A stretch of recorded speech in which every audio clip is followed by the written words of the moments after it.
Sintonizaste el ruido que saber. Las voces del cambio quieren correr por las calles de libros y café, con leyes en el aire, todo puede ser. Es un mundial, es una señal. Rompemos barreras en lo legal. Paréntesis legal, la radio que te llama. Un mundo en tus oídos, la ley nos reclama. Paréntesis legal, la voz de los que estudian. Noticias y el derecho siempre nos incluyen.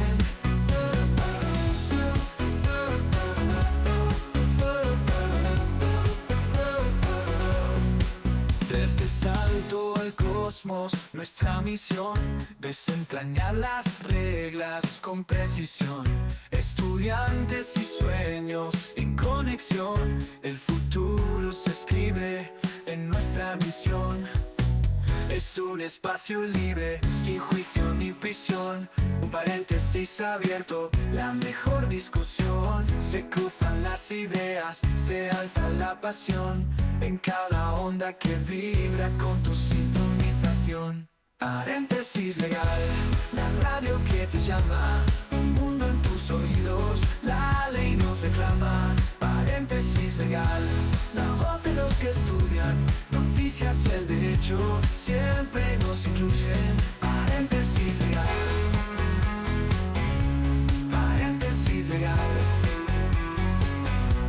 Paréntesis legal, la radio que te llama. Un mundo en tus oídos, la ley nos reclama. Paréntesis legal, la voz de los que estudian. Noticias y el derecho siempre nos incluyen.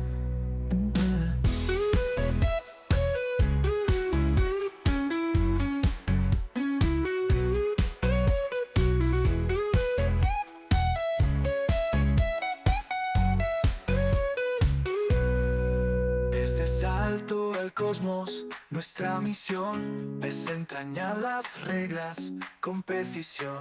Estudiantes y sueños en conexión, el futuro se escribe en nuestra misión. Desde salto al cosmos, nuestra misión, desentrañar las reglas con precisión.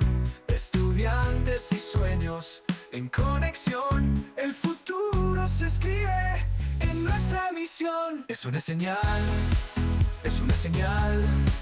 Rompemos barreras en lo legal. La voz del school es una sesión. En cada onda que vibra con tu sintonización.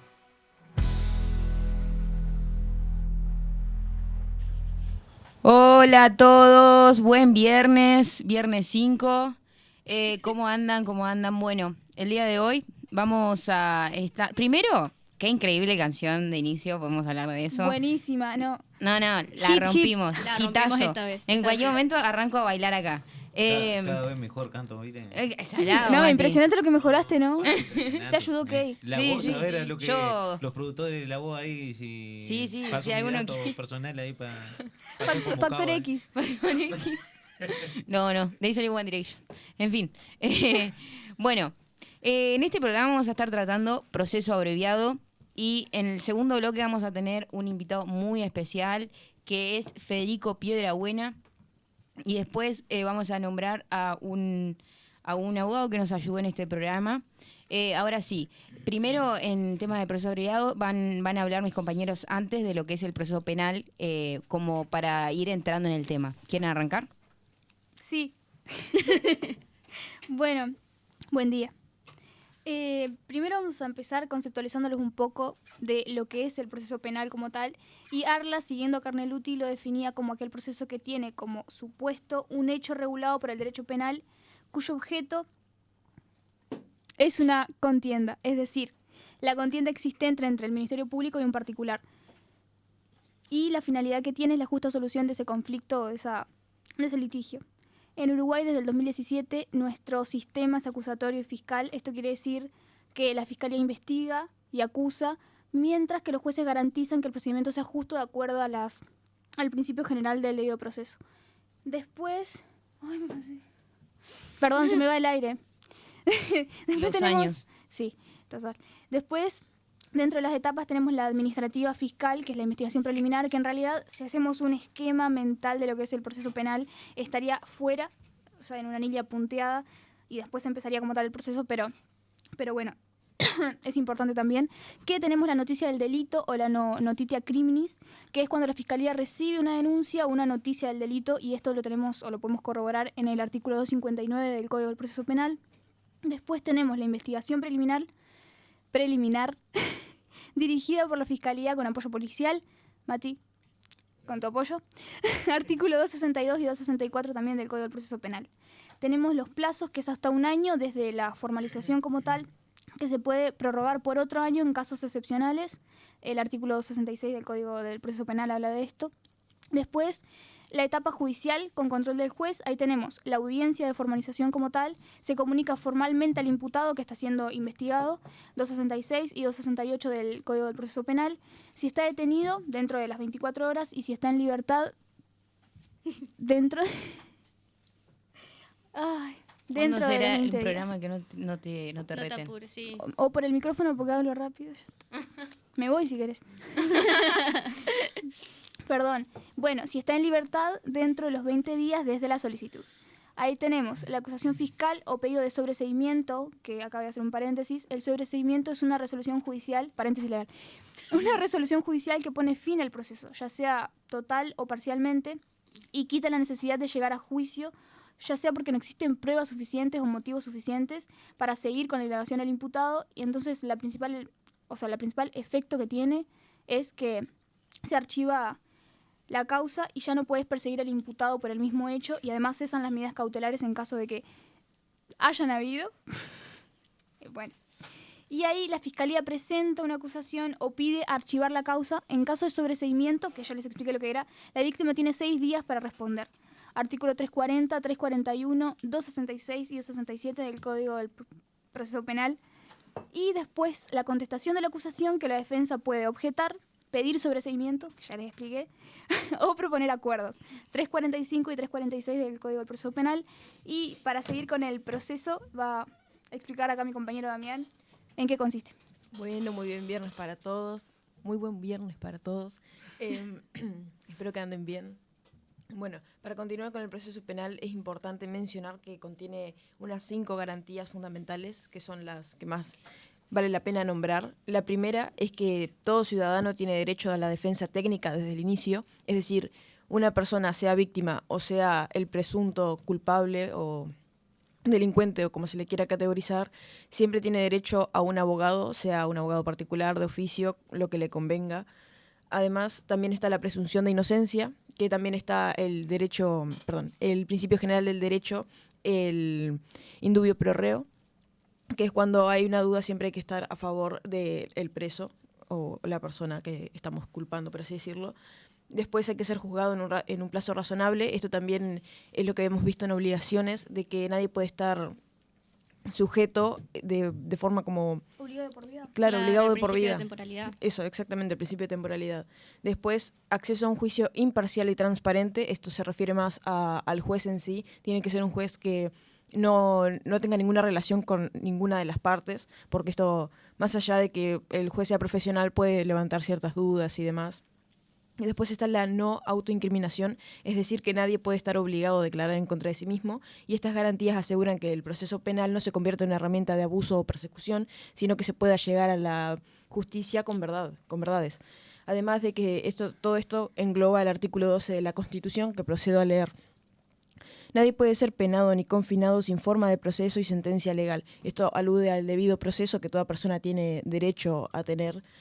Y bueno, como hablaba Vic, ahora pasamos a la etapa intermedia, el juicio oral y público, y también a la sentencia y ejecución.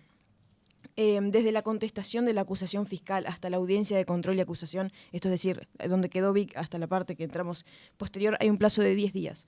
Esta parte del proceso se encuentra regulada en el artículo 268 del CPP, o Código del Proceso Penal, que dice: el juez convocará a las partes y a la víctima, si hubiere comparecido a la audiencia de formalización, a una audiencia de control de la acusación, dentro de los 10 días siguientes. Pero previo a esa audiencia, La defensa lo que puede hacer es objetar la acusación señalando defectos formales, oponer excepciones, instar el sobreestimiento, que fue lo que Vic explicó, y proponer acuerdos.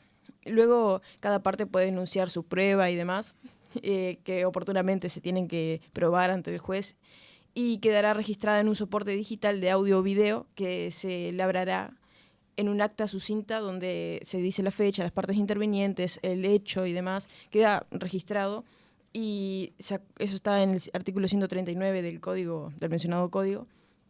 Luego de esa etapa se pasa al auto de apertura del juicio, que sería la parte donde ya entramos al juicio mismo en sí, que es el artículo 269, y se da en un plazo de 3 días desde la audiencia de control de acusación, y se cuentan con 5 días para notificar a cada parte, para que estén al tanto y demás de la audiencia del juicio oral.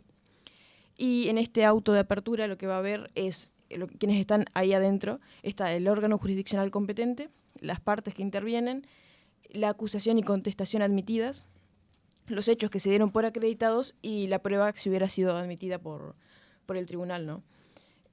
Luego se pasa a la audiencia de juicio oral, que esto se regula en los artículos 270 a 271 del mencionado código, que le compete al juez que todo se dé debidamente, ¿no? O sea, con lo que se exige en un juicio y demás, eso está a cargo total del juez. Lo que importa en este artículo es el numeral punto 3 del artículo 270, que dice que el tribunal podrá suspender la audiencia por razones de absoluta necesidad y por el tiempo mínimo que resulte necesario, el que no podrá extenderse por más de 10 días, salvo casos excepcionales y debidamente fundados. Y esta etapa puede comprender de 10 días a 3 meses hasta la siguiente. No, perdón, la anterior y esta es la que se van de 10 días a 3 meses. Y también se reciben las pruebas de las partes. En el artículo 271.1 se dice que después de las presentaciones iniciales se recibirá la prueba ofrecida por las partes y la víctima si correspondiere, comenzando por la prueba de acusación de la víctima en su caso y finalizando con la prueba de la defensa. Y esta prueba debe producirse en la audiencia de juicio. Y de ahí pasamos de la audiencia de juicio oral a la sentencia definitiva, que no tiene que ser un plazo mayor a 15 días. Y la sentencia definitiva se regula en el artículo del CPP de 271.7, que es apelable en un plazo de 15 días con efecto suspensivo. Y eso sería el proceso penal normal. Perfecto, bueno, ahora me siento el director de la orquesta. Ahora le doy paso a mis compañeros Matías y María Noel. Bueno, buenos días. Continuando con lo que está diciendo los compañeros sobre el proceso abreviado, explicarles más o menos a cómo se creó el proceso abreviado. Es un mecanismo de acción que tiene el Estado hacia hechos delictivos, de rápida resolución. Vamos a ver un poco para atrás en tema de años, ¿no? En el plan de estrategia estatal, comenzamos con la aparición en el 2010 del INR, del Instituto Nacional de Rehabilitación, que empieza a tratar a las personas privadas de libertad, como se llamaba antes, presos, reos, encausados. Empieza a configurar más lo que se busca en los tratados internacionales y en mismo también que ratifica Uruguay, que es la rehabilitación y los buenos tratos en el sistema penitenciario, ¿no?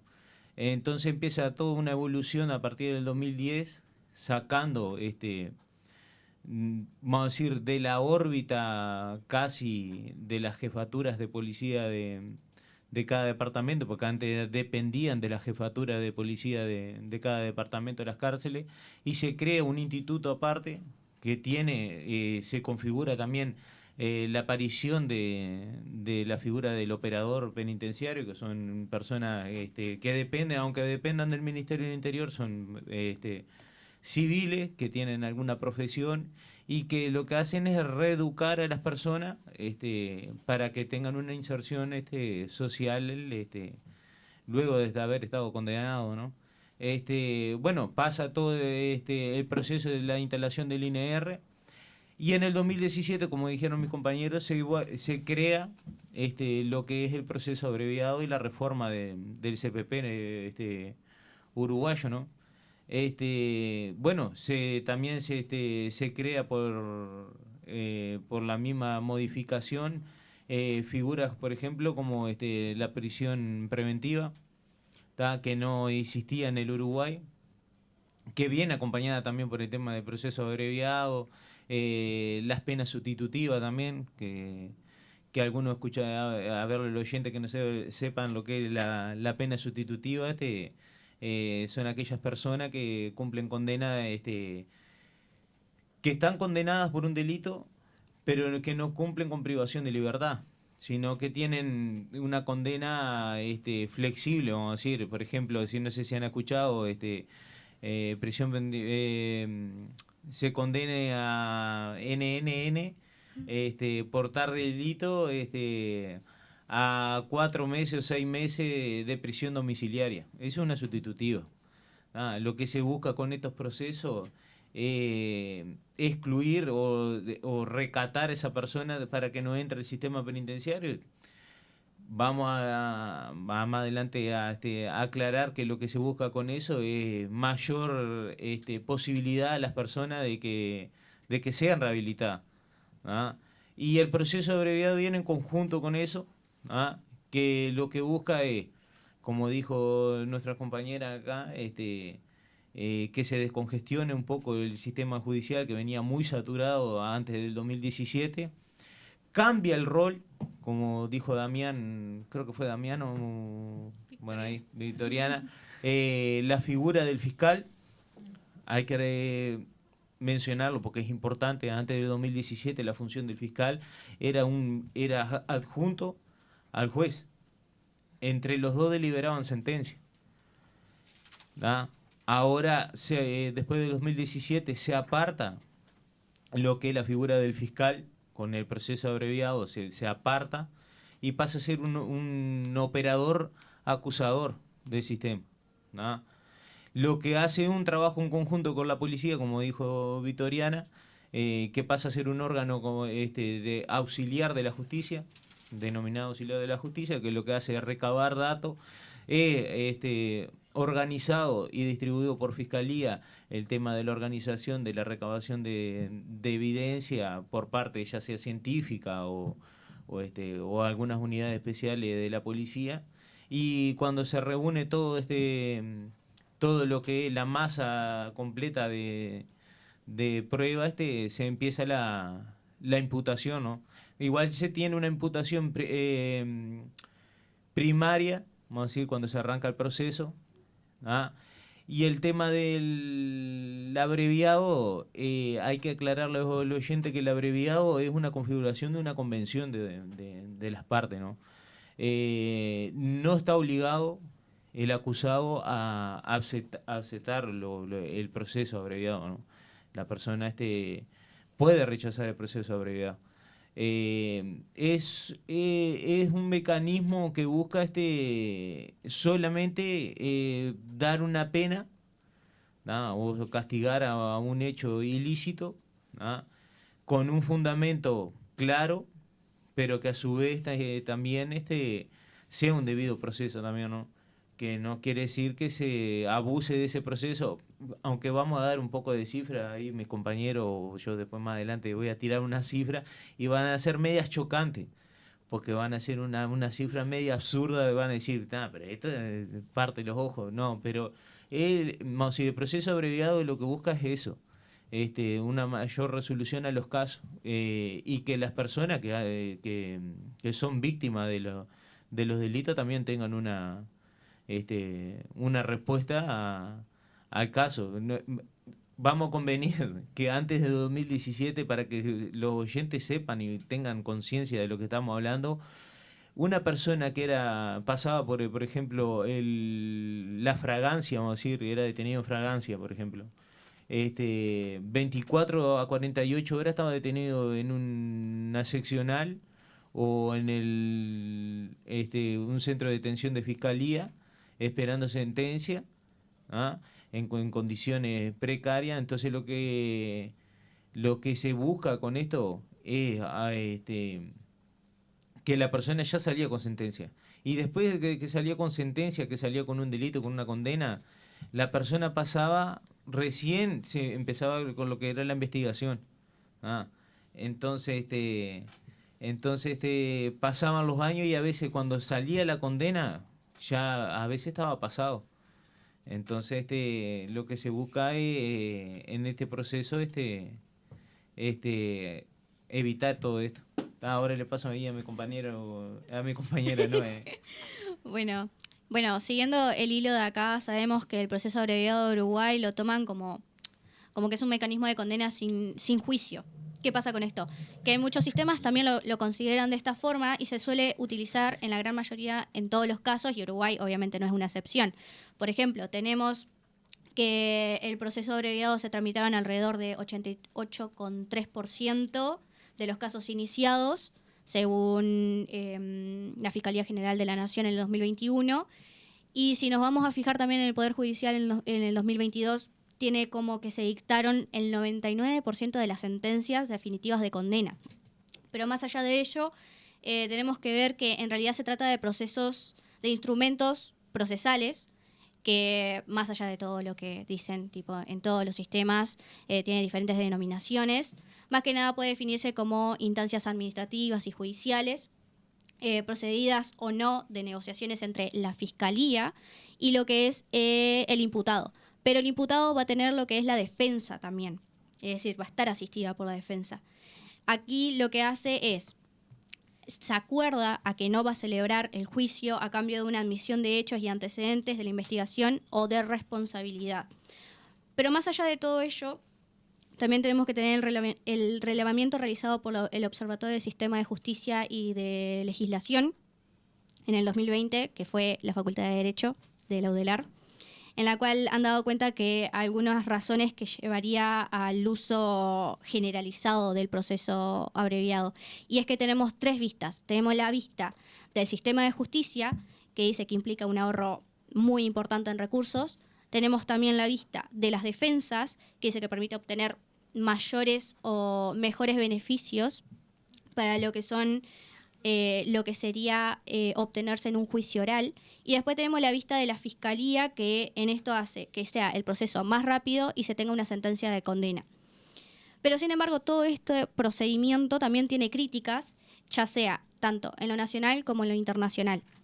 En base a ello, todo gira en alrededor de lo que son las garantías y del grado de conocimiento con el que el imputado o las personas imputadas van a aceptar los acuerdos. Y acá lo que quiero hacer es sintetizar y decir que bajo esas características la expresión de calidad de los acuerdos. ¿Qué pasa? De esta manera puede entenderse que el acuerdo es de buena calidad para aquella persona imputada,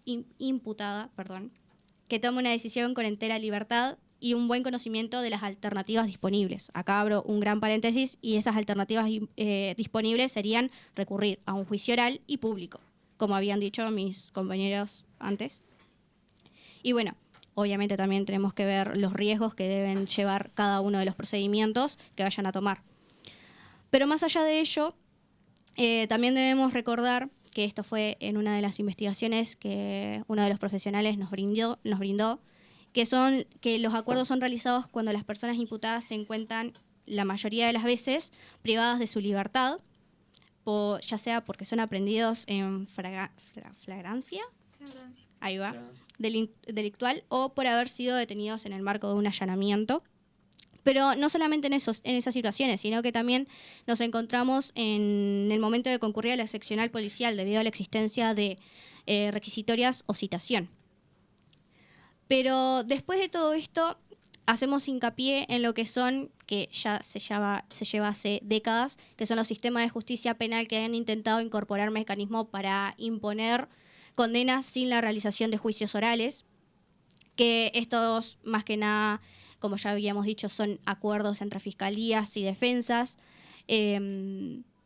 Y ahí arrancamos que en el 2017 que Uruguay modifica radicalmente su proceso penal al introducir el tipo, como había dicho Matías, el tipo de proceso acusatorio y adversarial mediante la aprobación del CPP o Código de Proceso Penal.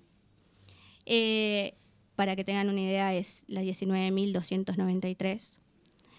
Y después, este nuevo cuerpo normativo lo que incluye es un conjunto de reformas acusatorias que se lleva desde los años 90, que se lleva allá en América Latina, pero también incorpora lo que es el proceso abreviado regulado en los artículos 272 y 273 del CPP. A todo ello, tenemos que después, que es importante para lo que voy a decir al final, que una vez que el Poder Ejecutivo en el 2018, 8 de agosto, promulga una ley, la 19.653, es que se hace otra modificación al CPP y ahí también modifica lo que es el proceso abreviado. Y acá contamos con que la evolución normativa de Uruguay evidencia oscilaciones o falta de definiciones claras, y es que en realidad, si nos ponemos a pensar, vamos a dividirlos por secciones. Desde el 2013 al 2017 se da una incorporación a la sentencia de conformidad, la 19.055 en el artículo 2. Pero después, en el 2017 al 2020, prohíben el proceso abreviado de lo que son para adolescentes. Y ahí viene el problema de toda la discusión también. Si el proceso abreviado se da para los adolescentes igual que para los adultos. Y también se deroga lo que es la sentencia de conformidad. Y luego, en 2020, nuevamente se da la introducción del proceso abreviado para adolescentes. Y ahí agregan lo que es el artículo 273 bis del CPP y la creación del proceso significado con admisión de responsabilidad en el 273. Simplificado. Eso. Del 273 ter, numeral 10. Y si nos vamos a poner a definir, en realidad nos da como que el problema no es solamente cómo se usa el debido proceso, sino que a quién se le va a admitir, cómo se le admite, si se le admite al adolescente igual que al adulto. Perfecto. Bueno, yo ahora voy a hacer un muy breve punteo acerca de los pros y los contras del proceso abreviado y ya después en el segundo bloque pasamos a la entrevista con el profesional Federico Piedrabuena. Como beneficios tenemos una velocidad real, es decir, se resuelve en días, cuando en realidad un proceso penal normal, entre comillas, se hace en meses. Es decir, hay menos ansiedad para la persona y también es más previsible. Después hay una congestión, que es lo que hablaban mis compañeros, es que se libera la agenda judicial y fiscal para casos un poco más complejos. También, como pros, también encontramos que hay menos revictimización, es decir, que evita que las víctimas y testigos declaren 1,5 millones de veces y tener que revivir todo el tiempo esa misma situación, y reduce un desgaste emocional bastante importante. También hay un incentivo claro, es decir, que hay una rebaja de la pena media, típicamente son 1/3, y en adolescentes hay una mayor orientación educativa, una mayor orientación socioeducativa.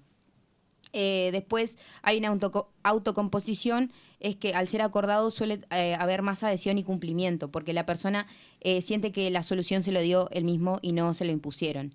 También hay una eficacia probatoria, porque cuando la evidencia es fuerte, por ejemplo, flagrancia, que es básicamente, en palabras gauchas, digamos, te agarraron con las manos en la masa. Sería eso.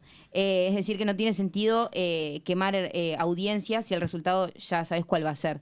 Después, como riesgos o como tal vez contras, encontramos que hay una cosa que se llama trial penalty, que es pena por ir a juicio, que es básicamente aceptar el proceso abreviado por miedo a recibir más si se va a juicio. Esto básicamente distorsiona la libertad de decidir de la persona. También encontramos presión temporal, es decir, que tenés la presión de cerrar en tiempo y en forma, es decir, de 24 a 48 horas, si mal no me equivoco, y puede afectar la comprensión real de la persona. Es como que se siente muy apurado. También hay una verdad consensuada versus una verdad contestada, es que al no producir toda la prueba hay más riesgo de error. También hay, como contra, encontramos una estandarización que en la práctica puede volverse mecánico, es decir, del próximo caso, por favor, es decir, perdés la individualización total de tu caso. También encontramos una asimetría de poder con la fiscalía con carpeta gorda versus la defensa con poco tiempo, y hay un riesgo de acuerdos de trámite también. Hay una tensión garantista que también hay unas críticas doctrinales que se le hacen, que es por alejarse del debido proceso en su versión más robusta, se podría decir.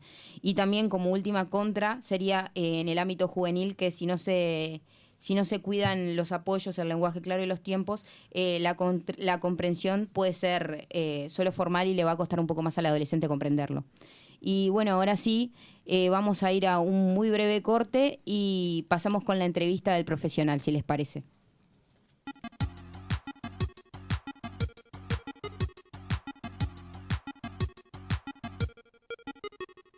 Quiero saber qué me pasa, te pregunto qué me pasa y no sabes qué contestarme, porque claro, de seguro te mareé con mis idas y vueltas, te cansé con mi cámara lenta y aunque trato nunca puedo apurar mi decisión.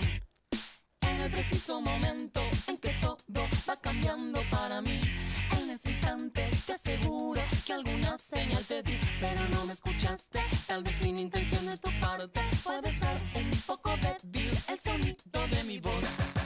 Oh, una mañana te veré llegar y descubriré que yo solo ya no estoy mejor. Y te pediré que me acompañes a donde en verdad no sé. Podría ser que al final rompiste el cristal en mí. Podría pasar que me hagas hablar. Yo creo que tienes el don de curar este mal.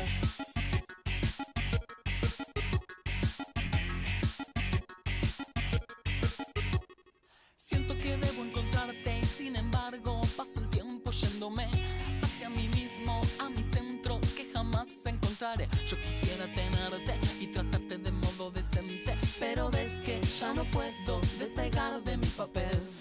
Deberé tranquilizarme y jugar al juego que me propones. Bajo la guardia te recibo y me abrigo de tu piel. El destino me ha dado corazones desequilibrados. Tu palabra me nivela y detiene mi caer. Oh, una mañana te veré llegar y descubriré que yo solo ya no estoy mejor. Y te pediré que me acompañes a donde en verdad no sé. Dime que si me enteré. Podría ser que al final rompiste el cristal en mí. Podría pasar que me hagas hablar. Yo creo que tienes el don de curar este mal. Es un solo, es la guitarra de Lolo.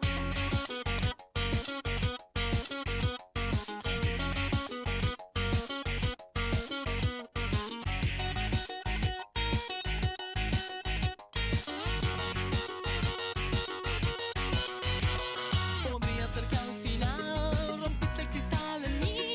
Abriste mi piel que estaba tan mal, quebraste el silencio que me hizo alejar. Quizás seas tú quien me haga regresar. Intuyo que sabes la forma mejor y tienes el don que requiere curar este mal.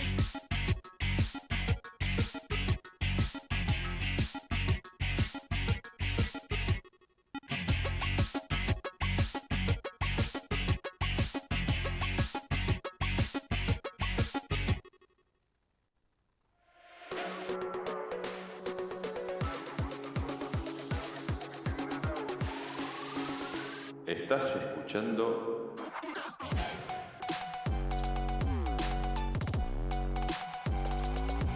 Radio La Regional. Primera Radio Universitaria. En el interior del país. Hola a todos, ¿cómo están? Bueno, arrancamos. Después de este bloque tenemos acá a mi izquierda al profesional Federico Piedrabuena, que nos va a estar dando una breve entrevista, se podría decir. Y también me gustaría agradecerle al doctor Daniel Zubillaga, abogado por la UDELAR, magíster en Criminología y Delincuencia Juvenil y doctor en Derecho por la Universidad de Castilla-La Mancha, en España, profesor adjunto de Derecho Social en la Facultad de Ciencias Sociales e investigador ayudante en el Observatorio de Justicia y Legislación en la Facultad de Derecho UDELAR, porque él nos estuvo brindando bastante información y nos apoyó en todo este tema que tiene que ver con el proceso abreviado. Y ahora sí le doy la palabra a mi compañero Matías para que comience con la entrevista. Bueno, muchísimas gracias, doctor, por venir, siempre colaborando con la facultad y con los estudiantes, porque las conferencias del doctor son geniales y siempre está con esa siempre impronta de brindarnos su conocimiento ahí. Más o menos, profesor, le comento, estuvimos hablando del proceso abreviado, de su creación en el 2017, y queríamos saber, en unos punteos, a ver qué piensa usted. Yo ahora le voy a decir una pregunta, a ver su visión. Como profesional de Derecho Penal, ¿cómo ve el proceso abreviado desde su creación hasta la actualidad? Bueno, en primer lugar, buenos días. Muchas gracias por la invitación. Es un gusto, en realidad no estar acá, sino seguir acá, porque en definitiva la Regional Norte, ahora llamada CENUR, es una suerte de mi segunda casa. Yo ingresé como estudiante hace más de 30 años y nunca más salí, a pesar de que el local era otro, pero nunca más salí. Y celebro la iniciativa de esta instancia de comunicación para poder de alguna manera tratar en conjunto las cuestiones con el debate técnico, con el debate profesional o científico más que profesional, que en definitiva hay que realizarlo con esa impronta. En segundo lugar, sorprendido buenamente de la estructura de esta radio, nunca había participado, y también lo celebro profundamente. Respecto del proceso abreviado, el proceso abreviado tiene una relación con dos disciplinas. Una, esencialmente, con el derecho procesal penal, que desde el punto de vista del diseño de nuestro orden jurídico, es una disciplina autónoma, no solamente por la currícula de la facultad, sino a su vez por su codificación, por su tratamiento, etc. Y en lo que nos compete a nosotros con el derecho penal sustantivo, es decir, el derecho procesal penal es imprescindible para la aplicación, la única vía de aplicación del derecho penal sustantivo, que es lo que a nosotros nos convoca nuestra atención, no solamente académica, profesional, sino en la vida en realidad. El proceso abreviado comenzó, como usted bien decía, en el año 2017, a partir, en realidad, de la aprobación del Código del Proceso Penal vigente, que en realidad es todo un sistema de tratamiento estatal del delito, del conflicto categorizado como delito. Y dentro de ese Código del Proceso Penal se crea, porque sí fue una innovación, el proceso abreviado. El proceso abreviado supone, esto lo digo con ciertas disculpas por la materia procesal penal, que yo no participo en ella académicamente. El proceso abreviado supone una modificación en el principio general del proceso penal respecto del código anterior de 1980. Ahora tenemos un proceso penal de naturaleza adversarial, dispositiva, es decir, un proceso penal donde existen dos partes, hay una tercera parte, pero fundamentalmente dos partes, que son las que intervienen, por eso las convoco en el proceso abreviado, dos partes que están en realidad cumpliendo un rol contrapuesto, pero a su vez complementario, que es el Ministerio Público y la defensa. Y se realiza un debate donde cada parte sostiene una posición frente a un conflicto determinado, que es lo que podrá ser o no posteriormente un delito. Entonces es importante mencionar esta naturaleza dispositiva porque es la que fundamenta precisamente la naturaleza y el contenido del proceso abreviado. En realidad, el proceso abreviado supone que dentro de la primera etapa del proceso penal, que es de naturaleza administrativa en un sentido, pero también es de naturaleza jurisdiccional porque se puede llegar a resoluciones definitivas precisamente a través del proceso abreviado, supone la intervención exclusiva del Ministerio Público, que obviamente siempre interviene en primera instancia por ser el titular de la pretensión de la persecución o perseguibilidad penal, y la defensa. No participa el juez, que es la tercera parte, obviamente, en un sistema procesal penal de naturaleza republicana. Entonces, hay todo un cambio en la cultura jurídica, más allá de los aspectos técnicos, formales, del proceso abreviado hay todo un cambio en la cultura jurídica, no solamente de los operadores del sistema, sino también de los tributarios de ese sistema, que es la población, sea cuando se esté en condición de imputado o en condición de denunciante, víctima o sujeto pasivo, como quiera llamársele.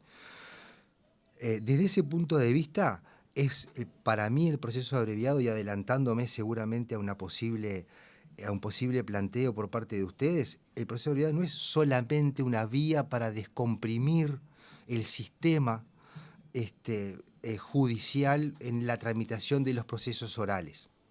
Existe quizá un mito que no es tan desacertado en cuanto a los fundamentos, pero sigue siendo un mito, de que se utiliza el proceso abreviado para descomprimir los juzgados, dicho así, digamos, coloquialmente. Y en realidad el proceso abreviado, para mí y para muchos, es en realidad un cambio en la cultura jurídica. Es la posibilidad de que las dos partes, el Ministerio Público y la defensa, con una intervención de la víctima o del denunciante, más que el denunciante, la víctima, puedan llegar a una solución jurídica, formal, legal, que no se aparta del ordenamiento jurídico, que más que ellos lo consideren más eficaz, útil, necesaria, convincente a la solución de un conflicto. Ahora, la solución penal es una solución de las tantas que puede haber a un conflicto, pero si no se comprende esa naturaleza dispositiva del proceso penal, no se le va a poder dar la profundidad que merece y que tiene realmente el proceso abreviado, no solamente en Uruguay, sino en otros países que ya lo tenían desde antes, porque precisamente permite que las partes principalmente interesadas en el tratamiento de ese conflicto arriben a una solución que siempre es una solución penal, siempre es una solución punitiva.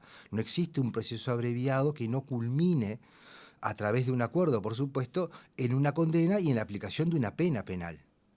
El proceso abreviado no es para considerar que no va a haber pena. Sí se le impone una pena. Entonces eso también significa, en lo que es nuestra materia, el derecho penal sustantivo, o la materia que nos interesa, mejor dicho, del derecho penal sustantivo, implica una reformulación del fin de la pena. Es decir, en definitiva, la pena ahora, con el proceso abreviado, cuenta con una finalidad no retributiva, no solamente vindicativa, sino con una finalidad de alguna manera más útil. Se podrá cuestionar y afinar la punta del lápiz después sobre estos aspectos, pero en líneas generales una visión más útil o eficaz a las partes que están interesadas en el conflicto. Por supuesto que un delito afecta de alguna manera y de forma tangencial a la sociedad.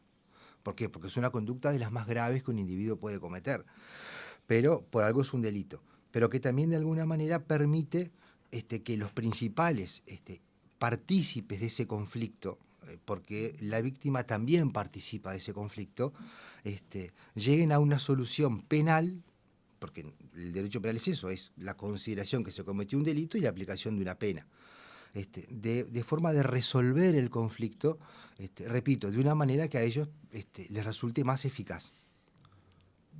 Y en otro contexto, profesor, por ejemplo, ¿qué opina usted del tema del abuso del proceso abreviado por ejemplo, la figura del reincidente, de esa persona que reincide muchas veces en delitos menores dentro y hace el famoso círculo de cárcel, libertad, y como que está sumergido en el sistema y que ya es conocedor del proceso abreviado y abusa de ese sistema para recibir menos pena, ¿no? El proceso abreviado y la realización del proceso abreviado y eventualmente la conclusión en un acuerdo no es arbitrario, está arreglado por el Código del Proceso Penal, en primer lugar, que establece las condiciones de cuándo se puede, en qué situaciones se puede llegar a un proceso abreviado, y esas condiciones están vinculadas, por un lado, de qué tipo de delito se puede se puede tratar a través de un proceso abreviado, se ha ido limitando cada vez más a través de posteriores modificaciones al CPP sobre ello, y a su vez el tratamiento, es decir, la instancia donde el Ministerio Público, la defensa y eventualmente la víctima realizan, ¿no?, las posibilidades de llegar a algún acuerdo, analizan, debaten, no es arbitraria. Es decir, siempre se hace sobre la base normativa. En tercer lugar, el proceso abreviado, para que sea afirmado, determinado, siempre pasa por un control del juez. Es decir, el acuerdo, el llamado acuerdo, debe ser homologado por el juez, que realiza una suerte de control formal sobre si la imputación del delito y la pena cuentan con una relación. Por tanto, no se establecen en un proceso abreviado penas ilegales, en el sentido de que se le imputa un determinado delito y se le aplica una pena que no está prevista para ese delito. En segundo lugar, no todas las penas que llegan a un proceso, que llegan por un proceso abreviado, significan penas no privativas de libertad. ¿Por qué? Porque hay delitos que inevitablemente deben ser condenados con una pena de limitación de la libertad efectiva, de prisión efectiva. Eso también para descartar un mito, otro de los tantos mitos. En segundo lugar, respecto de que la persona que ingresa permanentemente al sistema penal por la comisión de delitos lo hace a través, o hace un estudio previo de la normativa penal, minuciosa. Bueno, eso es relativo. Primero, no hay evidencia. No hay investigaciones en Uruguay que determine que existe un sector de lo que coloquialmente, por más que yo no comulgo mucho con esa terminología, de que coloquialmente son los habituales en el sistema penal, lo hagan siempre, ajusten o motiven sus comportamientos delictivos mediante un estudio minucioso del Código Penal, del Código del Proceso Penal. Pero no hay un abuso, es decir, el Código del Proceso Penal, a través del proceso abreviado, establece derechos. ¿No? Es decir, derechos para quienes, y derechos fundamentalmente para quienes cometen delitos. Es decir, si bien el Código del 2017 establece las posibilidades, y cada vez más limitadas, de llegar a acuerdos reparatorios, algo que antes no era posible, formalmente no estaba establecido, acuerdos reparatorios que cuenten con el consentimiento de la víctima, en líneas generales, el proceso abreviado no establece derechos, y por tanto el ejercicio de derechos nunca puede ser considerado de principio abusivo. Es decir, si una persona que es habitual del sistema penal, que ingresa, reingresa, que tiene antecedentes, 4 antecedentes por hurto, 3 antecedentes por violencia privada, los delitos que comúnmente, ¿no?, se cometen en estos casos, al momento de optar por un proceso abreviado y que el sistema le permite y el sistema lo avala, no podemos decir que abusa de ese sistema, porque el sistema está al servicio, digamos, de la población. Porque no olvidemos que las personas que cometen delitos, bueno, también tienen derechos. Se les priva de derechos legítimamente por la aplicación de una pena, pero tienen derechos. Otro aspecto que se ha denominado el abuso es el recurso del sistema al proceso abreviado. Uruguay tiene una alta tasa de tratamiento de los casos que llegan al sistema penal a través de los procesos abreviados. La última cifra de la cual tuve conocimiento fue en unas jornadas realizadas hace poco por un ministro muy respetado del Tribunal de Apelaciones, que hablaba en el torno del 98%. El 98% de los casos que ingresan al sistema penal, cuando digo sistema penal no me refiero solamente a la Fiscalía, se tramitan y se solucionan a través de un proceso abreviado. Y esto en realidad indica varias cosas. La primera cosa, que el proceso funciona, que se utiliza y que funciona. Quizá habría que estudiar más profundamente si en definitiva alguno de ese 98% implica un abuso. Y esto está vinculado con la estatura de quienes integran y participan en ese proceso abreviado. Es decir, partimos de la base de que tanto los integrantes del Ministerio Público como los integrantes de la defensa, sea privada o pública, eso no interesa, son no solamente egresados de la Facultad de Derecho, sino que cuentan con un grado de especialización, de formación, de estatura profesional para tratar la situación a través de un proceso abreviado, no con un criterio de negociación de comercio o de tienda. También es cierto de que nosotros, al tener un sistema republicano, garantizamos el equilibrio. ¿En qué sentido? Bueno, en que la función del Ministerio Público es acusar, no acusar arbitrariamente, no acusar sin fundamento, pero su misión es acusar. Y como contrapeso se tiene la defensa, que su misión es defender. Ejercer correctamente la defensa implica defender dentro de un determinado marco jurídico a quien requiere de los servicios públicos o privados. Entonces, en ese equilibrio es que justamente se encuentra la garantía del sistema.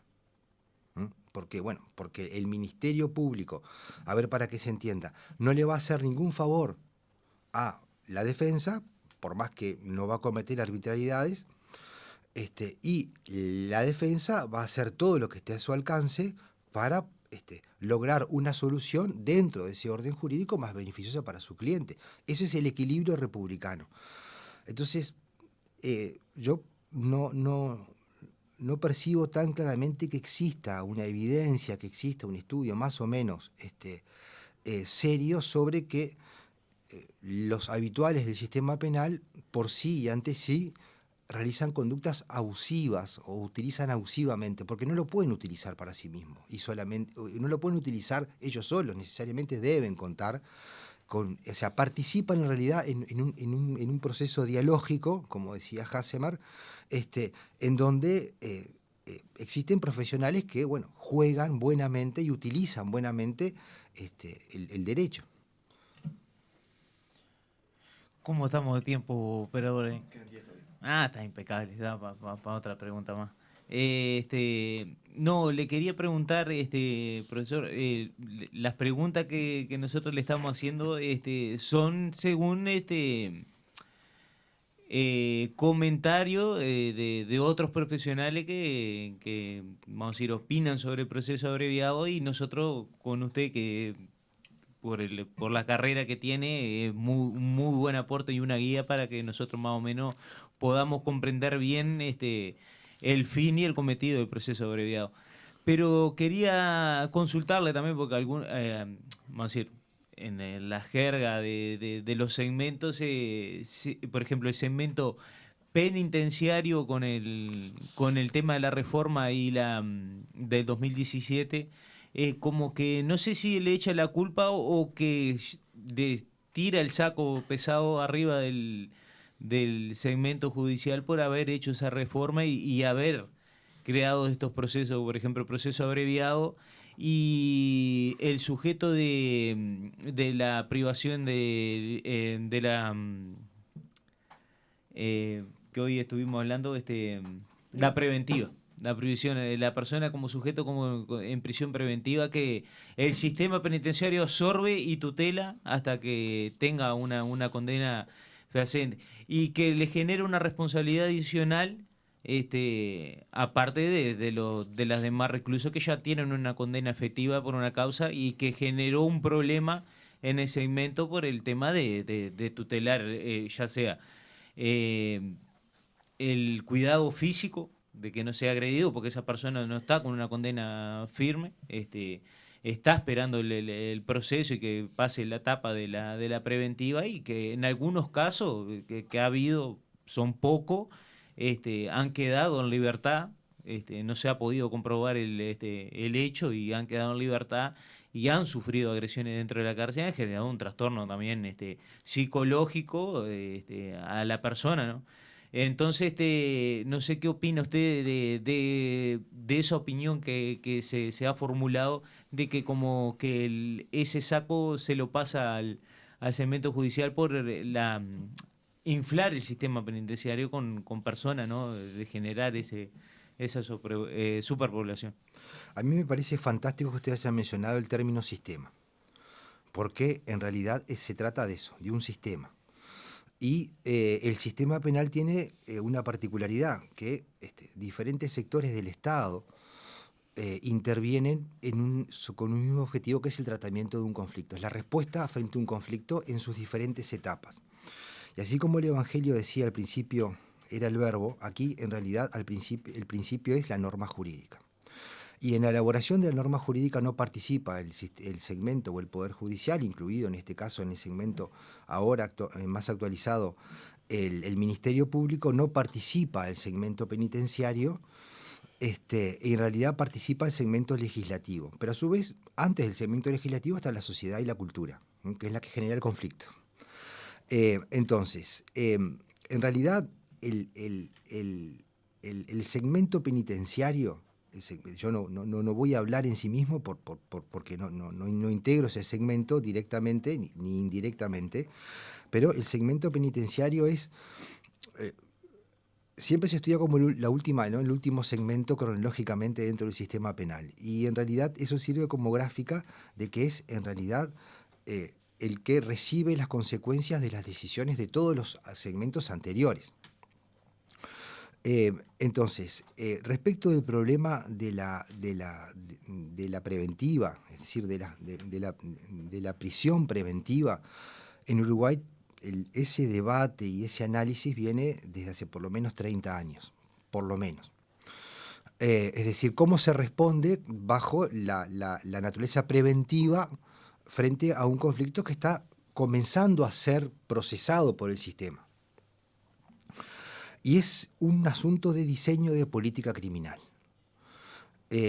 Uruguay ha tenido una historia, por lo menos en los últimos 30 años, una historia sinuosa, es decir, en muchos casos contradictoria, de cómo se responde normativamente frente a un conflicto que comienza a ser tratado, pero que es necesario frente a ese conflicto tomar medidas cautelares. Y ha respondido bajo todas las visiones posibles en diferentes momentos históricos. En primer lugar, se ha sostenido, amparado en la Constitución, en un artículo de la Constitución, de que las medidas cautelares privativas de libertad, por ser cautelares, deben ser la excepción.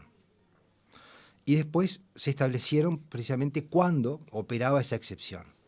Y después se fueron modificando para convertir esa excepción al régimen general, ampliando los presupuestos, otorgándole mayor discrecionalidad a los decisores sobre cuándo aplicar la prisión preventiva, y hasta el año 2017 que se sanciona este nuevo código. Este nuevo código volvió en su principio a establecer la prisión preventiva como la medida excepcional, porque se partía no solamente de un principio constitucional, sino de tratados internacionales, de que una persona que estaba siendo imputada y juzgada por la comisión o por la presunta comisión de un delito, a partir del principio de presunción de inocencia, tenía el derecho a desarrollar todo su juicio en libertad. Por supuesto, en esa visión pendular que ha tenido este país en esos temas, se fueron modificando para ampliar el margen de la prisión preventiva. Entonces, en primer lugar, hay un aspecto de diseño de política de Estado en materia de política criminal. Yo creo que es importante tener claro que la política criminal de un Estado es lo mismo que la política de salud, que la política económica, que la política tributaria, y por tanto, cuando se diseña, cuando se toma una medida en materia penal o procesal penal, debe hacerse dentro de una política general. Y no es solamente aumentar una pena, crear un delito, sino después, o mejor dicho, conjuntamente establecer líneas de acción del Estado y definiciones desde el Estado de cómo se va a tratar ese delito en los diferentes segmentos. Es decir, entonces, cuando se establece que determinada conducta merece una pena mayor, bueno, hay un fundamento, o debería haber un fundamento para eso, pero a su vez después comprender de que al aumentar una pena de esa figura delictiva, porque la tendencia siempre es aumentar las penas, se generan consecuencias inevitables. Por eso el hecho de cambiar una frase en un artículo de una ley. Una de ellas es precisamente la respuesta cautelar. Si se aumenta la pena, bueno, existe la posibilidad de que por esos delitos inevitablemente se aumente la población carcelaria como imputado, formalizado ahora. Y eso genera un impacto en el sistema penitenciario. Pero también genera un impacto en la sociedad. No es lo mismo una persona libre que una persona recluida. Yo le pido disculpas, pero cuando me preguntan de estas cosas yo... No es entendible. Entonces, ¿cuál es el punto? El punto es que precisamente quizás lo que falta en este país, en 30 años para atrás, no ahora, lo que es pensar en términos de política criminal, en términos de sistema. Entonces, claro, se satura. Es más, en el año 2005, Uruguay debió recurrir a una ley a los solos efectos de descomprimir el sistema carcelario. Pero no porque sean aspectos que a mí yo lo piense, ¿no? Es decir, en realidad mi opinión no vale más que mi opinión, y ahí termina. Sino que Uruguay ha venido siendo observado, ¿no?, por organismos internacionales sobre su sistema carcelario. Antes del Código del 2017 había sido observado sistemáticamente por la cantidad de llamados presos sin condena. Sí, uno creo que fue, si no me equivoco, Juan Petit, puede ser, ¿no? El doctor... Claro, comisionado parlamentario ese entonces fue uno de los que, vamos a decir, hizo énfasis en el sistema penitenciario, la precariedad que había. Y vamos a decir, agregando lo que dijo usted, doctor, incluso la creación de la Triple P en Paso Molino, en Montevideo, la cárcel de último modelo, que era exclusivamente para preventivo, para evitar ese problema. Y en la actualidad ahora no está cumpliendo la funcionalidad, porque ahora ya hay recluso con condena adentro y ya se mezcló de vuelta por la superpoblación que hubo. Eso sucede también. Y es que va a seguir pasando. Claro, porque en realidad eso que a veces se dice en clase, ¿no?, de que el sistema penal es disfuncional entre sus diferentes segmentos, no es un mero tema académico. No se habla porque está dentro de un programa y hay que cumplir con eso. Es porque precisamente no se concibe como sistema. Y eso pasó con el sistema de responsabilidad juvenil. En el año 2004, cuando se sanciona el actual, el que está vigente hasta ahora, Código de la Niñez y de la Adolescencia del Uruguay, se establece un capítulo entero, que está todavía vigente, respecto de la responsabilidad penal del adolescente, entre 13 y 18. Y se establece un sistema de respuestas punitivas adecuado a su naturaleza de sujeto en desarrollo. Y se ajusta ese sistema, no solamente de juzgamiento, sino sobre todo de penas, a precisamente los tratados internacionales que Uruguay había suscrito. Y es una respuesta punitiva en líneas generales muy satisfactoria. Y ahora que está de moda decir que todo debe ser moderno y actualizado, muy actualizado. Pero ¿cuál es el punto? Ese sistema de penas progresiva, con una finalidad, llamémosle socioeducativa, debía ser implementado en la realidad y por eso había que destinar recursos. Bueno, prácticamente no se implementaba porque no había recursos. Sucede con este centro de penitenciario público-privado que usted mencionaba, ¿no? Bueno, sí, fantástico. Se creó, pero después, ¿qué es lo que sucede? ¿Qué hacemos? Bueno, lo metemos para allá. Bueno, muchas gracias, profesor. La verdad que muy interesante, fue muy interesante, además de escucharlo hablar, fue muy interesante también, creo que por nuestra cuenta también investigar un poco lo que es el proceso abreviado, porque yo personalmente no tenía ni idea de cómo era el funcionamiento. Pero bueno, muchas gracias, repito. Mis compañeros también están muy agradecidos. Y bueno, por ahora nos estamos viendo el viernes próximo. Recuerden vernos de 11 a 12 por Radio La Regional. Y también por FM 90.9. ¿Sí? Ajá, como me acordé. Qué genial. Bueno, muchas gracias por escucharnos y nos estamos viendo el próximo viernes. Chau. Nos vemos. Chau. Sintonizaste ruido que saber. Las voces del cambio quieren correr por las calles de libros y café, con leyes en el aire, todo puede ser. Es un mundial, es una señal, rompemos barreras en lo legal. Paréntesis legal, la radio que te llama, un mundo en tus oídos, la ley nos reclama. Paréntesis legal, la voz de los que estudian, noticias y el derecho siempre nos incluyen.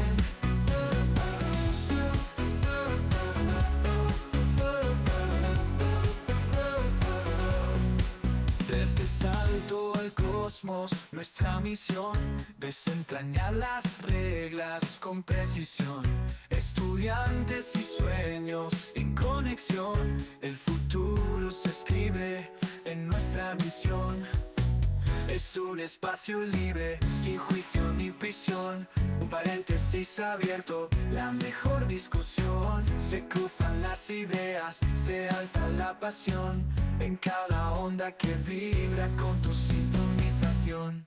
Paréntesis legal, la radio que te llama, un mundo en tus oídos, la ley nos reclama. Paréntesis legal, la voz de los que estudian, noticias y el derecho siempre nos incluyen. Paréntesis legal,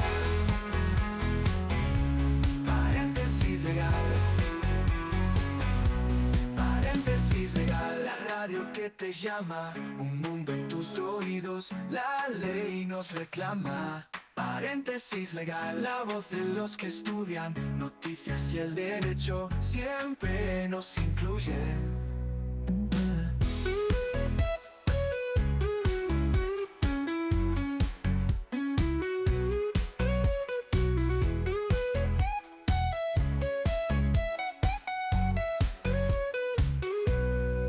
Desde salto al cosmos, nuestra misión, desentrañar las reglas con precisión.